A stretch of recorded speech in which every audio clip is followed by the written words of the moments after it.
Very, very few of us will ever have the honour of picking up the phone to learn that we've won a Nobel Prize. But that's what happened last night to Canberra man, Professor Brian Schmidt of the Australian National University. He's an astrophysicist, one of the best in the world. He was born in the US but became an Australian citizen when he moved here with his Australian-born wife in the mid-90s. He's won the Nobel Prize for groundbreaking work exploring the boundaries of the universe, and he joined me from Canberra a short time ago. Professor Schmidt, something that people may not know about you is that you grow grapes and you've been trying to craft the perfect Pinot Noir. Would it be safe to say that you're the first winemaker living on the fringes of Canberra to win a Nobel Prize? That is, I think, a pretty safe guess. So what's harder, astrophysics or growing the perfect grape?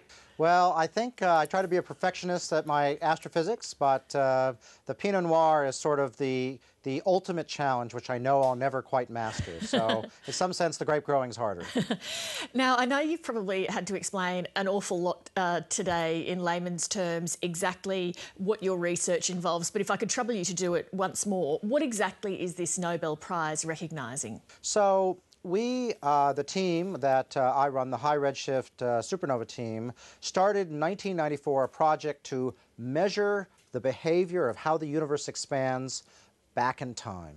So the idea was this. In 1994, we wanted to know whether or not the universe was going to last forever or was going to eventually reach a maximum size and crash down on itself. Now, what I expected was that the universe would be slowing down over time because of gravity. Gravity is in the universe, and it should be pulling on the universe, slowing it down. And so the more the universe is slowed down now would be the more that it would be slowed down in the future. So if the universe is slowing down fast enough, we expected the universe would turn the corner and then start to shrink. But what we found was something very different. The universe is speeding up. And so that means that gravity, as we had anticipated, was not working like we expected. And so that was a great big surprise to us in 1998 when we finally got our first 3 years of data put together. And so what is the significance of that? Does that mean, for example, that the universe isn't going to crash in on itself, or that it's going to happen more quickly, more slowly? What does it mean? The universe is never going to slow down and crash in itself. Indeed, instead, it's going to just go faster and faster over time, and that means the universe is going to reach a huge scale sometime in the not too distant future. When I mean not too distant future, I mean hundreds of billions of years, so not too long for an astronomer. And, is really going to just have this almost infinite extent in the future. You said before that this breakthrough basically went against what people had understood previously. How do you react to that as a scientist when you uncover something that everyone else believes differently? Well, you initially figure you made a mistake. And so when we first started seeing this data, I was working with Adam Rees, one of the other recipients, and the other members of the team, and trying to figure out what we're seeing. The first thing you say is, oh, this just can't be right.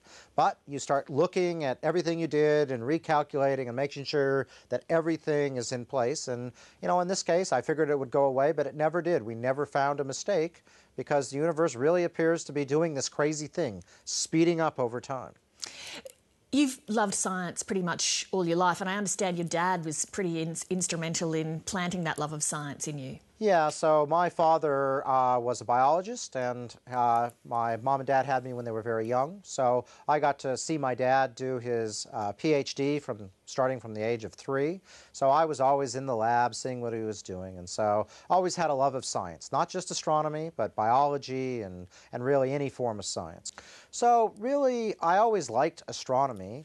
Most kids look up, see Saturn's rings and say, well, that's pretty neat. And so I was interested in astronomy, but never seemed very practical to me when I was a kid. So it wasn't something I figured I would do.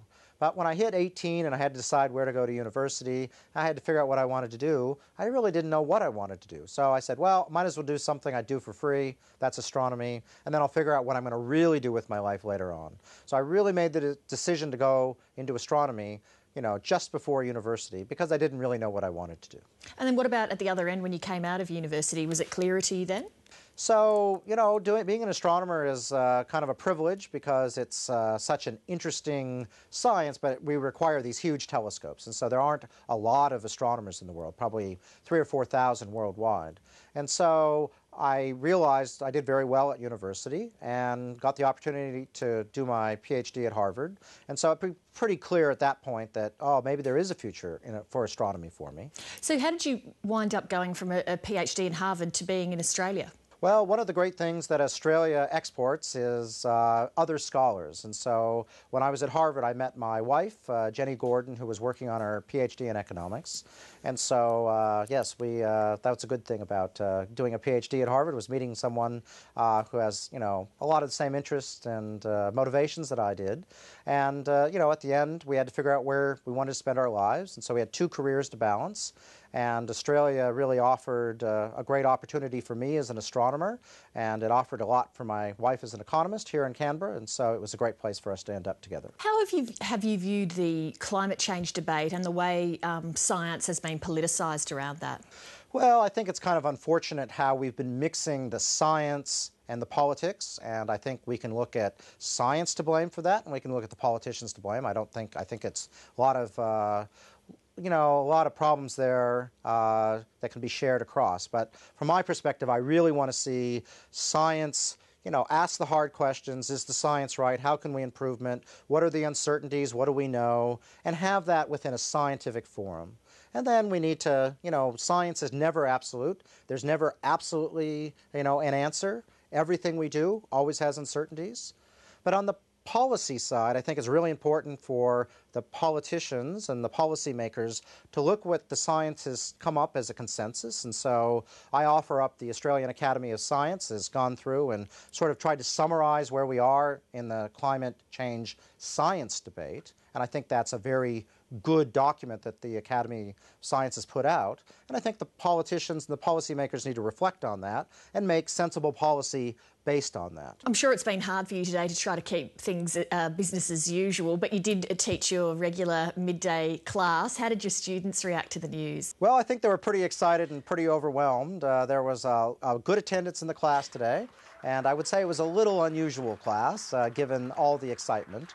But I hope they at least shared in the excitement. And what I think when I teach this class here at ANU, it's for third-year physics majors, so it's quite a technical class. They can really see what we did. I build up the whole story of how cosmology has evolved over the last 100 years. And one of the things that I've been lucky enough to do is to literally take what we learn in that class, do an experiment, and make a fundamental discovery about how the universe is. It's 75% this crazy dark energy ripping the universe apart. Well, congratulations on what you've achieved. It's really inspiring, and I wish you all the best. Thank you, Professor Schmidt. Thank you so much.